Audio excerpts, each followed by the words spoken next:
Welcome to Profile. My guest today is the Member of Parliament for South St. Catherine, Fitz. This is part 2 of our interview. Last week, we talked about, growing up, moving from Loidersville in St. Catherine to Harborview in St. Andrew to Milwaukee in the U.S., back to Jamaica, and then back to the U.S., and now back to Jamaica. And, just the call of politics, but for politics, also working on your own. Yes, and you mentioned about the call of politics. Interestingly, I never saw it that way. Okay. For me, it was a call of service. Mm-hmm. It's a call of making a contribution. I really never saw it as politics. My involvement in the political party was mainly a conduit or a platform or a forum for providing the service. Because even before my whole electoral period as a member of parliament, in the prior years that I was involved in the party, it was involved in leading community programs in South St. Catherine, again, on behalf of the Member of Parliament and the party that I was a member of. It's all about impacting people's and also doing work in your community. And also doing work in my communities. Well. So it's politics for me is not politics in an abstract sense. Mm-hmm. It's politics as a platform, as a channel for effecting change, making contribution, that life of people can be better. This is what led you to 94, though, which is when you started the form as a member of parliament. Before that, because I've always contended, you can participate in politics without elected office. The years prior to, I was very much involved, though not holding an office. You don't need an office to make a contribution.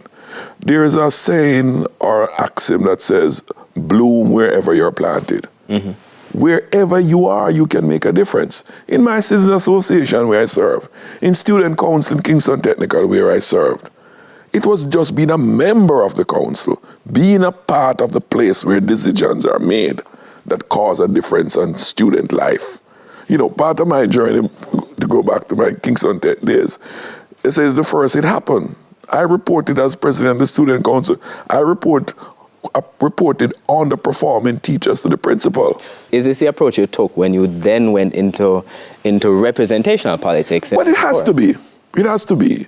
For the history of Jamaica, as a slave state, as a colony subsequently, we were a country, we were a people who were subjugated by those who had power and authority. And so if there are changes to occur, that order and that arrangement can't prevail. You can't have changes and things remain the same.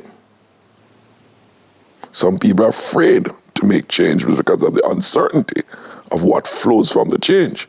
But if you have a fixity of what you want it to be, and maybe this brings me back to perhaps my engineering training. I was saying to you, off air, as engineers, you're trained to solve problems. We're not about discussing problem. You discuss problem only to understand it.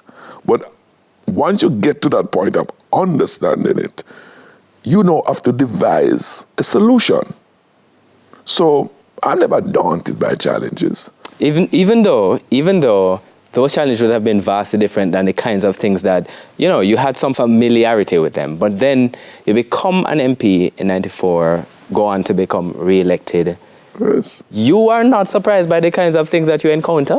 I smile when you said that because I must tell you, quite frankly, I was very involved at the leadership level in South St. Catherine before becoming an MP.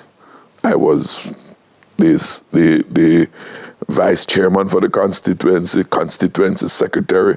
I was involved in the leadership for over 5 years prior to. I was deputy, so to speak, to you Small was chairman and I was deputy chairman. And you Small, former finance minister. Former finance minister, was a member of parliament. Mm-hmm. And I had a lot of responsibility. I must tell you, Archibald, when I became MP, I realized it's a vast difference between making representation for the issues and not having responsibility to deliver on them. it was a learning experience for me because the buck stopped with me. What was the big challenge? Apart from not having resources. It was more mental. You mean more mental? You have resources? Mentally grappling with the problems you have. Okay. And the imperative to come up with a solution, knowing that all of these problems you're talking about, are not abstract in a corner. They are impacting people's everyday lives. No water in the pipes, bad roads, no health service, challenges in the schools. So how is that a mental challenge when in the context of like a parliamentarian? You have no control over half of that. You have no control over the hospital service in Portmore.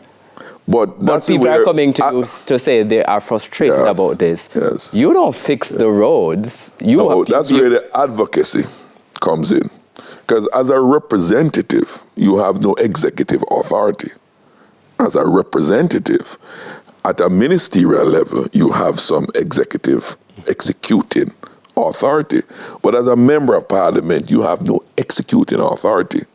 You have representational responsibility, and that's why you have to use your skills as best as possible. So how you navigate it? What are you actually doing? Because the impression that people have out there is MP not doing nothing. MP walk about place, there are all of these expectations. So what is the sort of jostling and navigating that is taking place in politics that in Parliament that people are not seeing to get the things that they think they don't even know where they come from? I think you use the right word, navigating. Because one of the realities in our society, the demands far, the needs, not just demands, the needs far exceed the capacity to deliver. And so you have to make choices in terms of what is more urgent, one against the other, and prioritize accordingly as you go along. That's our reality as a developing country, as against large developed country with abundant of resources. I want to probe that answer a little bit more, but we have to take our first break on this part 2 of our interview with the Member of Parliament for South St. Catherine, Fitz Jackson. I want to hear what he means about making choices and what the reality of that. But we'll be back after the break with this answer.